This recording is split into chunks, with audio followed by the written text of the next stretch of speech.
Bonjour, alors aujourd'hui on va faire la série 3 des travaux dirigés liés aux lois usuelles et on va commencer par l'exercice 1. Ce qu'il faut savoir c'est que dans cette série, donc cette première partie, on va traiter surtout les lois discrètes hein, et on réservera une deuxième partie pour les lois continues. Ok, donc on commence par l'exercice numéro 1. Dans l'exercice numéro 1, ils nous disent que un cabinet d'études statistiques étudie les familles de 5 enfants. Donc, le cabinet s'intéresse à l'étude des familles qui ont 5 enfants. Et la variable aléatoire x associe le nombre de filles à chaque famille, donc de 5 enfants. Premièrement, donner la loi de probabilité de x, la loi que va suivre x, calculer la proportion d'avoir 3 filles, c'est-à-dire la probabilité que x soit égal à 3. Et en dernier, calculer l'espérance de x. Donc en fonction de la loi, on a vu les formules, donc il suffit donc de suivre le cours sur les différentes lois discrètes. Et de là, vous allez avoir la loi et la formule avec laquelle donc on calcule l'espérance, etc. Ok. Donc, on va attaquer la solution. Donc, ce qu'il faut savoir, premièrement, ici, c'est que le cabinet d'études s'intéresse à quoi? Familles qui ont 5 enfants. X, c'est désigne le nombre de filles pour chaque famille, donc de 5 enfants.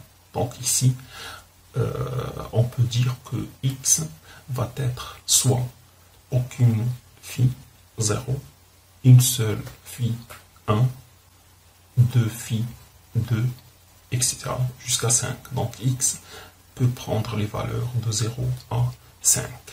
Et donc, et la loi de probabilité dans ce cadre, qu'est-ce qu'on a ici? Donc, concernant x, ça prend les filles, la famille peut avoir garçon. Donc il y a deux alternatives, soit fille, soit garçon. Et il faut avoir d'autres critères pour dire, voilà, quelle est la loi de probabilité de x. Ok, donc on va voir dans ce sens la solution. Premièrement, que dans une famille de 5 enfants, il peut y avoir entre 0 et 5. Donc, x, ça peut prendre de 0 à 5. Les expériences ici sont indépendantes et identiques. Et la variable aléatoire qui compte le nombre de succès à voir une fille suit une loi binomiale. Ok? X, dans ce sens, va suivre une loi binomiale. 5, c'est n, ici. Donc, on peut aller jusqu'à 5. N, combien d'expériences, combien de fois on va faire cette expérience. Donc, 5 fois dans une famille donc de 5 enfants. Et il faut chercher la probabilité de x.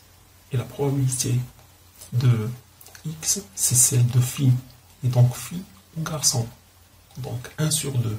1 sur 2 pour fille, 1 sur 2 pour garçon. On s'intéresse aux filles, donc 1 sur 2. Très bien. La deuxième question. Qu'est-ce qu'ils nous disent dans la deuxième question? Calcule la proportion d'avoir 3 filles. Ok. Donc, on a dit que c'est une loi binomiale. Et donc, il faut se rappeler de la formule de calcul. Hein. Par exemple, ici, comment on a fait pour avoir la probabilité de x est égale à 3 est égale à une combinaison 3 parmi 5, etc. Eh bien, c'est tout simple, puisqu'il s'agit donc de la loi binomiale. On peut écrire, tu vois, je vais prendre un stylet. Voilà. Et donc, dans la loi binomiale, on disait que la probabilité, la formule de calcul, c'est celle-ci. La probabilité x égale à quoi? À petit x. D'accord. Voilà. Elle est égale à quoi?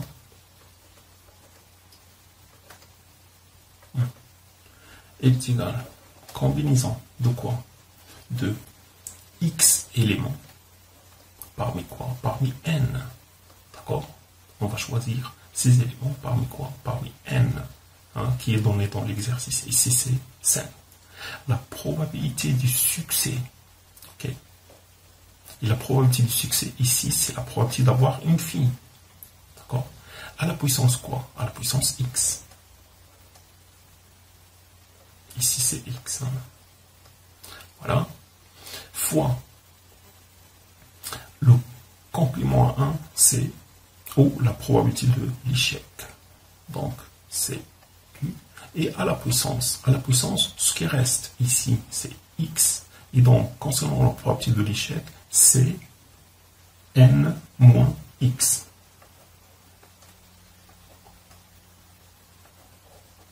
N moins x. Voilà. Et de cette façon-là, donc, on a fait cette formule. On peut écrire, hein, au lieu de Q, écrire 1 moins P. Donc, P à la puissance x fois 1 moins P à la puissance n moins x. Ok, on va décortiquer tout cela. Donc, on sait que x ici, c'est ce qu'ils nous disent. La probabilité x, avoir 3 filles. Hein, avoir 3 filles. Qu'est-ce que c'est que 3? C'est le succès. Et donc, x représente le succès. Combien de fois on va avoir une fille? Donc, le nombre de succès. P, c'est la probabilité de succès. Q, ou bien 1 moins P, c'est la probabilité de l'échec. Ok, x, on a dit, représente le succès. Et donc, n moins x, représente le nombre d'échecs. Hein. Donc, 1 moins P à la puissance le nombre d'échecs. Et P, c'est la probabilité du succès à la puissance, donc, du succès, nombre de succès. La combinaison, donc, ici, combinaison de x éléments parmi n, représente quoi? C'est le coefficient binomial. On l'appelle le coefficient binomial. Et ici, il désigne quoi? Le nombre d'éléments d'un ensemble à n éléments. Le nombre de succès dans un ensemble à n éléments qui se compose de succès et échec. Très bien. Et il faut se rappeler donc de la formule, c'est x, n. Nous, on travaille avec Pn qui est égal à quoi? Il est égal donc ici à n factoriel sur x factoriel n moins x factoriel. Donc ici c'est moins.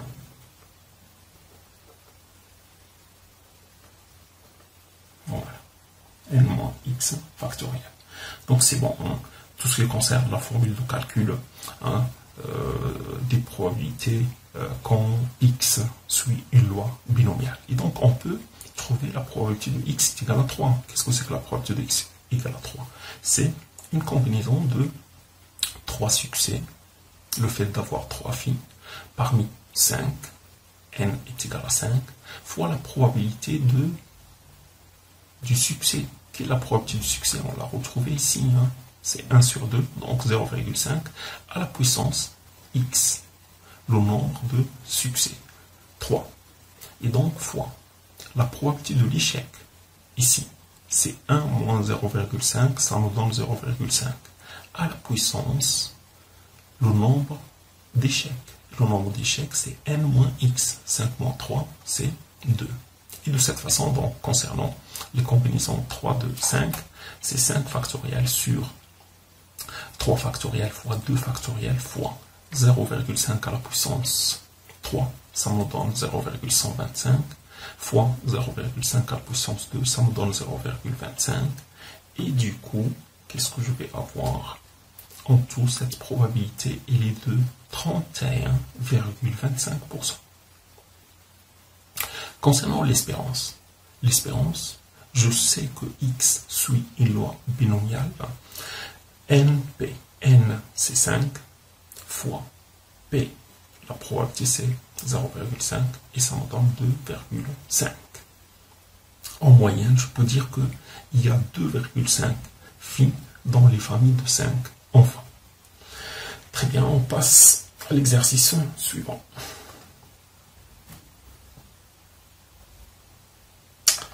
Dans l'exercice suivant, qu'est-ce qu'on a? Voilà. Vous avez une urne qui contient 3 boules, dont 2 blanches et une noire. On effectue 2 tirages indépendants d'une boule chacun. Combien de tirages? 2 tirages. Et l'urne contient combien de boules? 3 plus 2, 5.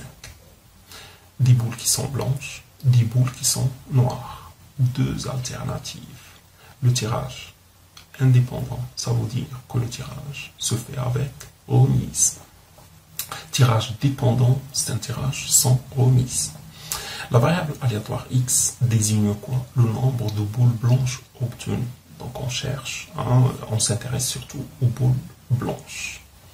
Donnez la loi de probabilité de x et calculez l'espérance et la variance de x. Qu'est-ce que vous pouvez dire donc de la loi de probabilité de x dans ce cas? Comme dans l'exemple précédent, on a un tirage avec remise et qu'est-ce qu'on a d'autre? 2 alternatives. Les boules, soit blanches, soit noires. Ou bien, si on avait d'autres couleurs, on peut dire, si on s'intéressait qu'aux boules blanches, les autres, on va les appeler les autres couleurs. Et on va rester dans ce cadre, dans la loi binomiale. Très bien. Allez. La première des choses, la loi de probabilité de x. Ici, c'est une démonstration, une explication détaillée. Mais je vais vous dire les éléments qu'il faut retenir. On a 2 éventualités mutuellement exclusives. Boule blanche, boule non blanche. Le tirage se fait avec remise. X va suivre une loi binomiale. Voilà. Donc, pour détailler plus cela, d'après les données de l'exercice, on a 3 boules. 2 boules blanches et une boule noire. On tire 2 fois. Donc, combien de fois? N est égal à 2. Et x désigne le nombre de boules blanches obtenues. X donc va prendre les valeurs. Quand je tire, soit je tire une noire dans les 2 tirages, et dans ce cas, x, ça va prendre 0, je n'aurai aucune boule blanche, soit je peux tirer dans le premier coup une blanche, et le deuxième coup, je tire une noire, et donc x, ça va prendre 1, soit je peux tirer dans le premier tirage une blanche, dans le deuxième tirage une blanche, et x, ça va prendre la valeur 2. Donc x peut prendre soit 0, soit 1, soit 2. Très bien, x donc va suivre une loi binomiale de quel paramètre? On effectue 2 tirages. N est égal à 2. Le deuxième paramètre, c'est la probabilité. La probabilité de quoi? Des boules blanches. Et les boules blanches, j'ai 2 boules blanches parmi 3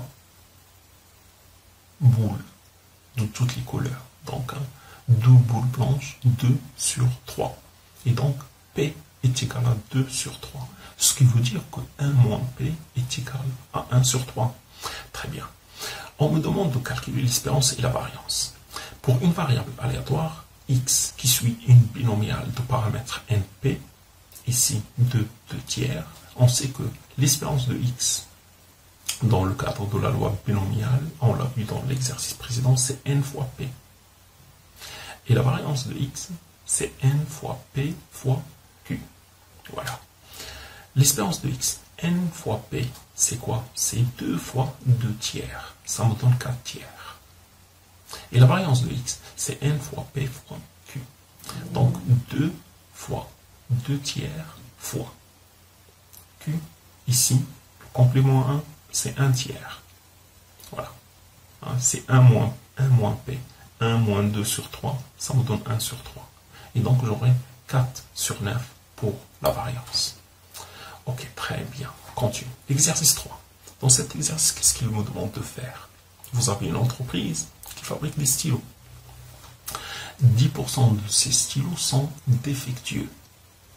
On effectue 10 tirages indépendants d'un stylo chacun. 10 tirages indépendants. Ça vous rappelle quoi? 10. Donc, petit n est égal à 10.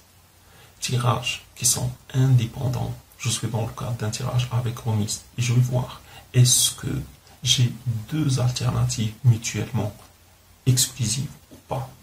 Les alternatives sont le tirage, soit le stylo il est défectueux, soit il n'est pas défectueux. Donc j'ai deux alternatives. Je suis dans quel cadre? Je suis dans le cadre de la loi binomiale. Je connais la formule. Il suffit de l'appliquer pour calculer la probabilité d'obtenir exactement 3 stylos défectueux, la probabilité d'obtenir plus de 4 stylos défectueux, la probabilité d'obtenir au plus 6 stylos défectueux, la probabilité d'obtenir au plus 2 stylos défectueux, et, cinquième question, en moyenne, combien de stylos seront défectueux pour n est égal à 10, c'est-à-dire en moyenne. Dans cette question, il faut calculer l'espérance. Ok, donc on va faire la solution donc ensemble de ces exercices. Il faut se rappeler de la formule de la loi binomiale parce qu'elle est très intéressante dans ce cadre. Je vais essayer de l'écrire sans stylet, c'est-à-dire je vais faire comme ça. Voilà. Donc il faut se rappeler tout le temps de la formule. C'est, je prends le vert. J'ai pris le stylo, donc c'est bon. La probabilité x, grand X, donc la variable aléatoire, qui va prendre un petit x. N, il est égal à 10, donc pour x, ça peut prendre 0, 1, etc. Donc voilà. Qu'est-ce que c'est? Donc ça me donne quoi la formule? C'est une combinaison de quoi? De x, élément x, succès. Parmi quoi? Parmi n. Voilà. Fois la probabilité du succès à la puissance. Quoi? Le nombre de succès qu'on me demande. Donc, là. P à la puissance x. Et il ne faut pas oublier de multiplier ça par la probabilité de l'échec. Je vais l'écrire en rouge. La probabilité de l'échec. Donc, comme j'ai deux alternatives, donc j'aurai les probabilités P et 1 moins P. 1 moins P, c'est la probabilité de l'échec. À la puissance, le nombre de l'échec ici, si j'ai x succès, ça veut dire que j'aurai n moins x échec. Voilà. J'applique cette formule pour trouver l'ensemble de ces probabilités. Il faut se rappeler de cela. Très bien. Ok, on va continuer. Alors, dans la solution, qu'est-ce qu'ils me disent? X suit une loi binomiale de paramètres. Quels sont les paramètres? Petit n,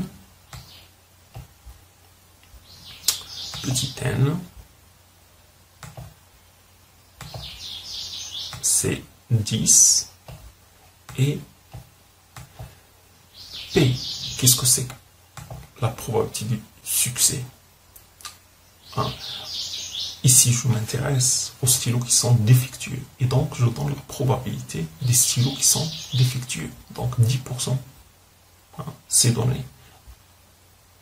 La probabilité du succès, c'est le fait de tirer un stylo qui est défectueux.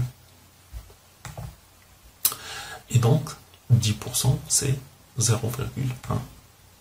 Qui représente donc P. Ce sont les paramètres de la loi binomiale. J'ai les paramètres, j'ai la formule, je n'ai que l'appliquer. La probabilité d'obtenir exactement 3 stylos défectueux. Exactement 3. C'est la probabilité de x est égale à 3. Et donc, c'est une combinaison de 3 stylos défectueux parmi combien? Parmi 10. P, je l'ai ici, 0,1. Donc, 0,10 à la puissance. Le nombre de succès, c'est 3. Et donc, si j'ai 3 succès, parmi 10, combien j'aurai d'échecs? Nombre 7. Et donc, ça sera la puissance 7.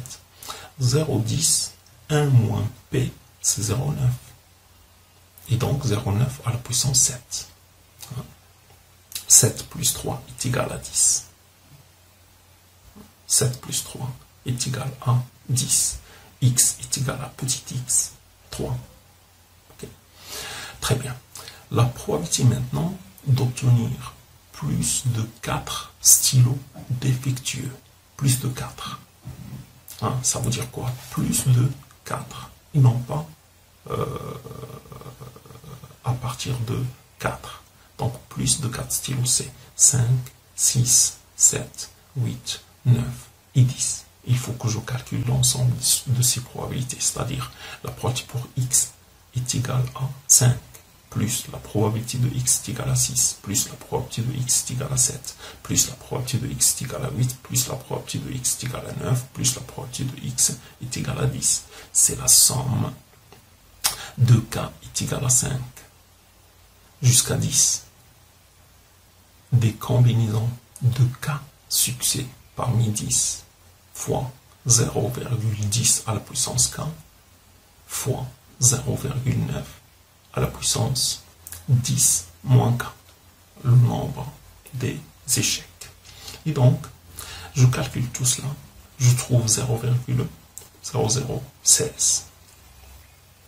Maintenant, calcule la probabilité d'obtenir au plus 6 stylos défectueux. Ça veut dire quoi? Au plus maximum 6 stylos. Donc, 0 stylo défectueux, un seul stylo défectueux, 2 stylos défectueux, 3 stylos défectueux, 4 stylos, 5, et j'intègre également 6 parce qu'ils me disent au plus, ici. Au plus, c'est la probabilité de x soit inférieure ou égale à 6. Soit aucun stylo, soit un stylo, etc. jusqu'à 6. Et donc, je fais la somme avec la même formule et j'obtiens 0,9999. Maintenant, on me demande de calculer la probabilité d'obtenir au plus. Donc, pareil, comme au plus 6 stylos, au plus 2 stylos défectueux. Donc, soit ne pas avoir de stylos défectueux, et dans ce cas, K est égal à 0, soit avoir un seul stylo défectueux, soit 2 stylos défectueux. Donc, c'est la probabilité pour que x soit inférieur ou égal à 2, au plus 2. Maintenant, la dernière question, en moyenne, donc la question c'était, en moyenne, combien de stylos seront défectueux pour n est égal à 10? D'accord? Les stylos qui seront défectueux pour n est égal à 10, ben, c'est tout simplement le calcul de l'espérance. Et l'espérance, c'est n fois p. N fois p, n est égal à 10, fois p qui est égal à 0,1. Et donc, en moyenne, sur un échantillon de 10, on aura un seul stylo, parce que 10 fois 0,1, ça me donne 1. Et donc, en moyenne, j'aurai un seul stylo défectueux. Très bien, on continue. On arrive à l'exercice numéro 4. Dans cet exercice, qu'est-ce qu'ils nous disent? Vous avez une population P de taille N et qui est divisée en deux groupes, en deux catégories, G1 et G2. Hein?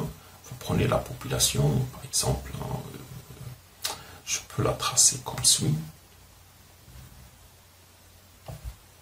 Ici, c'est la population.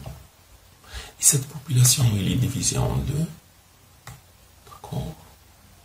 Voilà. J'ai un groupe qui s'appelle G1. Et j'ai un deuxième groupe qui s'appelle G2. Ok. Voilà. G1, ce sont les personnes qui sont atteintes par le coronavirus. Ils sont en proportion P. G2, ce sont les personnes qui ne sont pas malades, ils sont en proportion 1 moins P. Hein, ou bien Q. Voilà. On choisit N éléments de l'ensemble de la population. N éléments, ça veut dire qu'on va prendre un échantillon. Je prends un échantillon. Hein, ici, que je vais appeler E d'échantillon. De combien d'éléments?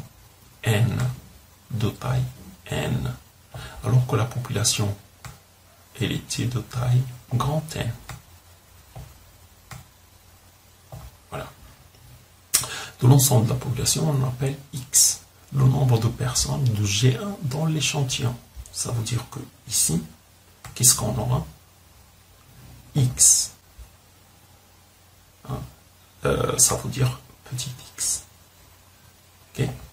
Petit x représente le nombre de personnes dans l'échantillon qui sont atteintes, qui correspondent au groupe G1. Les personnes qui sont atteintes par le coronavirus. Okay. Ça veut dire que ici, qu'est-ce que j'aurai? J'aurai n-x de personnes qui ne sont pas malades. Ça vous rappelle quoi? Ça vous rappelle la loi hypergéométrique. Mais attention, il faut vérifier le tirage. Dans la loi hypergéométrique, on fonctionne avec un tirage sans remise. Mais si le tirage avec remise, ça sera une loi binomiale. Donc ici, indiquez la loi de probabilité de x dans les deux cas suivants. Si le tirage est fait avec remise, j'ai déjà répondu à la question. Hein, et sans remise. Fait avec remise, on est dans le cadre de la loi binomiale. Sans remise, on est dans le cadre de la loi hypergéométrique. Okay. Très bien. Okay. Dans ce cadre-là, donc, je peux continuer la réflexion et après on passe donc à l'exercice 2. Il faut se rappeler, hein, je vais vous mettre le lien de mon cours sur la loi hypergéométrique pour réviser tout cela, pour pouvoir répondre à l'ensemble des questions. Donc dans la loi hypergéométrique, si on suit cet enchaînement-là, on sélectionne n éléments sans remise. Là, je parle bien de la loi hypergéométrique. N éléments sans remise pour former un échantillon. D'accord? Voilà, la population constituée de groupe 1, de groupe 2. La probabilité ici, la proportion P, et ici on a une proportion de personnes qui ne sont pas malades, de 1 moins P ou bien de Q. Ok. On choisit ici, donc vous avez X éléments qui représentent le succès, ici le nombre de personnes malades, et N moins X, donc qui correspond aux échecs. Voilà. Concernant la formule de calcul dans le cadre de la loi hypergéométrique, donc si vous vous rappelez, on avait fait la probabilité de x égale à petit x dans le cadre de la loi hypergéométrique. Il est égal à quoi? Il est égal à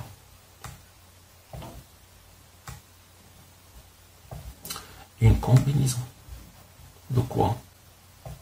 De nombre de succès. X. Nombre de succès. Parmi quoi? X. Parmi le groupe G1. Et G1, donc ici, si vous voyez, donc G1 et G2. Donc je peux dire que ici, l'effectif, c'est N1. Et ici, l'effectif, il est de N2. Voilà. Et donc, X parmi N1, personnes malades, parmi les personnes malades de mon échantillon, je les ai choisis parmi les personnes malades, les personnes qui ne sont pas malades, N-X, parmi les personnes qui ne sont pas malades. Donc, X parmi N1, le succès parmi succès et échec parmi échec. Et donc, ici, ça me donne quoi? N moins X. Parmi quoi? Parmi N2. Voilà. Sur quoi? Sur une combinaison de N éléments parmi N. Et vous allez le vérifier. Regardez ici cette probabilité-là. C'est la probabilité de X succès en N tirages de la taille de l'échantillon. Donc, petit n, c'est le nombre d'expériences ou bien de tirages. Petit x, c'est le nombre de succès. Okay. Pour vérifier cela, donc regardez, n moins x plus x, ça me donne petit n. Et j'aurai ici petit n. N1 plus N2, ça me donne grand N. Voilà. Il faut tout le temps vérifier ça pour voir si vos calculs sont exacts. Ils sont justes ou pas. On passe à la solution. Donc la première des choses, qu'est-ce qu'ils nous disent? Soit X, le nombre de personnes du groupe G1. Si le tirage est fait avec remise, on est dans le cadre de la loi binomiale. Si le tirage est sans remise, je suis dans le cadre de la loi hypergéométrique. X suit une loi hypergéométrique de paramètres grand N, la taille de la population, et P. Alors, la probabilité du succès. On nous dit maintenant, si on nous donne P, la probabilité du succès est de 40%, et petit n est égal à 5.